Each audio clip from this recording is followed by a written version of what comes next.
내가 찐으로 효과를 봤던 공부를 한다? 할 수밖에 없는 내가 한 달 전까지만 해도 내가 두 달 전까지만 해도 영어로 말한다? 있을 수가 있는 일인데 인생 옛날에는 뭐 외국인 막 피하고 막 그랬는데 외국인을 보면은 부르고 싶을걸요? 이제 새해가 되면은 연말이라던가 제 친구들이 저한테 이제 연락이 와요. 나 영어 공부 진짜 하기로 했으니까 이제 말리지 말고 놀라지 말고 이제 내가 다른 사람으로 바뀌어도 알아보라고. 근데 그리고 나서 이제 한두 달이 지나고 이제 친구한테 다시 연락을 제가 해서 야, 너 아직 공부하고 있냐고. 우리 같이 이제 만나서 이거 좀 할까? 이러면 친구가 이러죠. 아, 근데 나 사실 영어 공부를 하다가 좀 아닌 것 같아서 이제 초창기에는 영어에 대한 그 열정이 엄청 이렇게 가득 차 있는데 이게 해도 내 문장을 만들거나 이제 외국인이랑 바로 좀 대화를 하고 싶은데 근데 거기까지 길다 보니까 이제 그 시간에 이제 열정이 다 이렇게 사그라든다고 말을 하더라고요. 찐 영어를 위해서는 이제 길게 쭉 지속을 해야 진짜 영어가 늘거든요.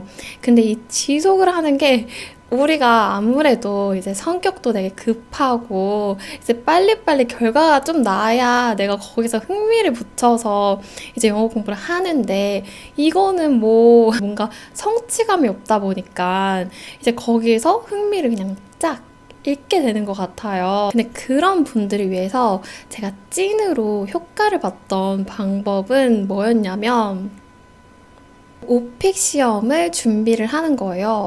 오픽 시험?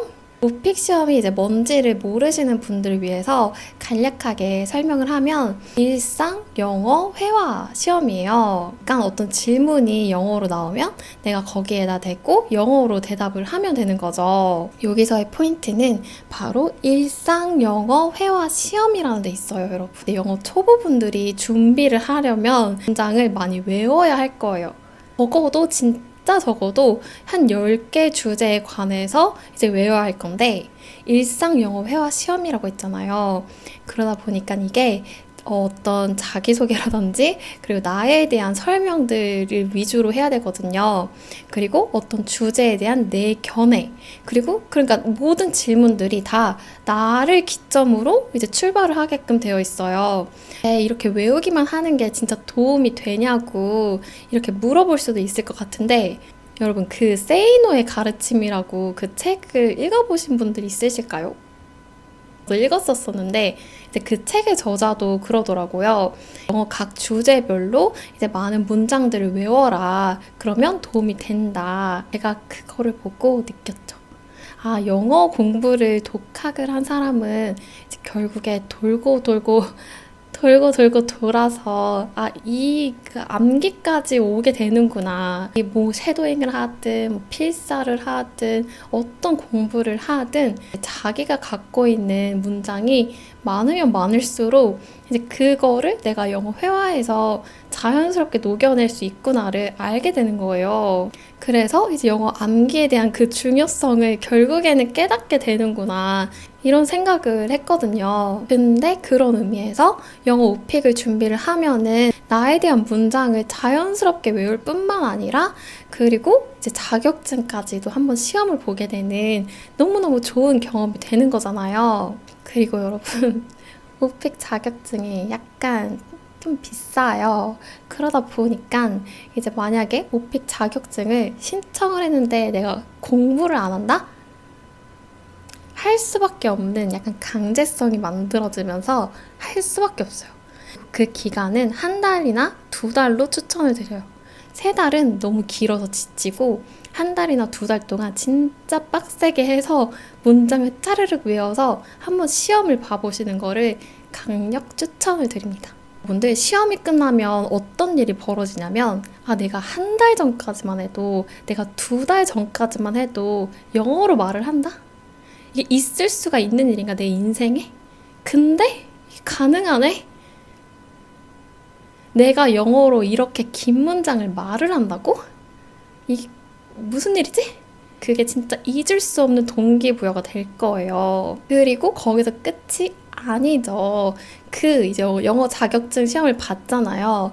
영어 자격증 시험을 보고 난 이유가 이제 가장 중요한데, 이제 그때 여러분들의 그 머릿속에는 정말 많은 이제 문장들이 있을 거예요. 여러분들에 관한 문장이. 그 상태 그대로 이제 그거를 까먹기 전에 실생활에 써보는 게 너무너무 중요한데, 이제 그거를 어디다 쓰냐? 바로 영어회화 모임에 가는 거예요.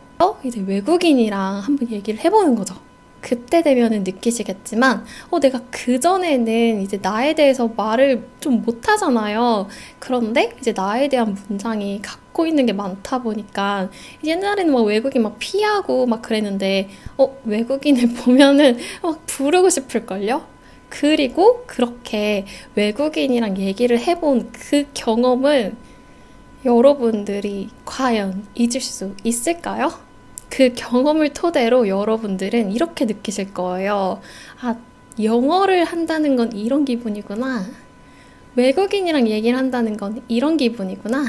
그것 또한 여러분들에게 영어 공부를 지속할 수 있는 엄청난 동기부여를 줄 거예요. 개인적으로 이제 그렇게 해서 저도 영어 초보일 때 정말 많은 방법들 막 이것저것 시도를 해봤거든요. 근데 우리가 사람인지라 막 쉐도잉 했다가 어떤 날에는 필사도 하고 싶고 막 그렇잖아요. 근데 앞서서 말을 한 것처럼 결국에는 모든 방법들이 다 도움이 된단 말이에요. 영어는 어쨌든 그냥 노출이 많이 되면 되는 거고, 그리고 이제 그게 좀 시간이 많이 갖고 가야 되는데 지치지 않는 게 일단 가장 중요한 것 같아요. 근데 그 지치지 않게 하기 위해서는 동기부여만한 게 없다. 그 동기부여는 어디서 찾는다? 실전 경험에서 오는 거다. 근데 여러분, 제가 사실은 제가 오픽을 한번 준비를 해보고 싶은데 내가 상황이 조금 그렇다라고 하시는 분들 위해서 제가 자료를 준비를 했는데요. 이 자료는 이제 여러분들이 이제 영작을 하고 영작을 토대로 영어 문장을 외우고 이제 그 문장을 실전에서도 쓸 수 있는 그런 자료를 준비를 했어요. 언니, 이런 자료 그냥 나눠줘도 되는 거예요? 왜 나눠주시는 거죠? 이렇게 하실 수 있을 텐데, 일단 제가 이렇게 초보 유튜버인데 이제 저희 영상을 이렇게 봐주신 분들에게 이제 너무 감사하기도 하고, 예, 너무너무 감사합니다. 너무 감사하기도 하고, 그리고 저도 이제 독학을 했잖아요, 여러분. 독학을 하다 보니까 그 마인드, 그 마음을 제가 진짜 누구보다 잘 이해를 해요. 영어 잘하고 싶은데 도대체 방법 뭐냐고. 막 광고는 다 한 달, 막 두 달 만에 막 완전히 뭐가 됐다고 하는데 다 광고인 것 같고, 그래서 믿을 사람 없다. 약간 이렇게 생각하시는 그런 분들을 위해서 제가 그냥 무료로 이제 준비를 한 거거든요. 이제 어떤 식이냐면 이제 그 5주짜리로 이제 준비를 했어요. 그래서 한 주 뭐 이렇게 되거든요. 근데 그 한 주에서도 하루를 일단 예시를 들면은 제가 이제 자주 쓰이는 표현을 위에다가 정리를 했어요. 그럼 그 표현들을 토대로 이제 각각 문장이 한 5개, 6개를 영작을 해야 돼요. 근데 여기서 걱정하지 마세요. 그 영작을 할 때 이제 각각 한 문장에 만약 영작을 한다라고 하면은 이제 한국말도 써져 있고 거기 옆에 이제 주어진 영어 단어들이 있어요. 그럼 그 단어들을 알맞게 조합해서 이렇게 다시 쓰기만 하면 돼요. 5개, 6개 문장을 쓰잖아요. 그럼 밑에 이제 그게 2줄이 되거든요. 2줄짜리 이제 스토리가 돼요. 거기서 끝이냐? 제가 항상 아쉬운 거, 이 동기부여를 주려면 제대로 줘야 되는데 우리 한국인들은 뭐다? 성격이 급한데 이제 성격이 급해서 빨리빨리 효과가 나고 싶은데 이 2줄짜리 내가 어디다 써? 이렇게 할 수 있잖아요. 이 2줄짜리로도 뭔가 이 성취감이 안 들 수 있잖아요. 하루에는 2줄이지만 그게 일주일을 합치면 10문장이 돼요. 그리고 그게 하나의 스토리가 됩니다. 일주일을 공부를 하면은 내가 10문장을 알게 되는 사람이 되는 거예요. 근데 여러분, 거기서 그치지 않고 그 10문장이 일상생활에서 많이 쓰이는 그 10문장으로 제가 준비를 했기 때문에 일단 그 스토리를 보시면은 이제 그 민지라는 가상인물로 제가 어쩔 수 없이 세팅을 해놨어요. 근데 그 민지라는 가상인물이 우리나라에서 이제 보통적인 그런 삶을 사는 그런 사람이거든요. 그러다 보니까 나의 스토리에 대입을 해도 내 친구의 스토리에 대입을 해도 그냥 다 맞게끔 해놨어요. 그러다 보니까 이제 10문장을 외웠을 때 그 10문장에 이제 민지라는 이름만 바꾸면 이제 여러분들의 이야기가 되는 거죠. 5주를 끝내면 50줄의 여러분들에 관한 스토리를 얘기를 할 수 있는 사람이 되는 거예요. 너무 감동적이지 않나요, 여러분? 왜냐면 저는 제가 영어 공부를 이제 시작할 때 약간 이런 게 있었으면 너무 좋겠다 항상 생각을 했거든요. 근데 이제 제가 뭐 이제 찾기 능력이 없어서 그러는 건지 이제 저는 찾지는 못했어요. 그래서 제가 이제 만들었어요. 그래서 이제 만약에 내가 영어 초보다 근데 영작도 한번 경험을 해보고 싶고 나는 이런 일상생활 내가 진짜 찐으로 쓸 수 있는 문장을 내가 외워서 이제 외국인들이랑 소통을 해보고 싶다 이러신 분들을 위해서 만들었으니까요. 유용하게 써주시면 너무너무 감사할 것 같아요.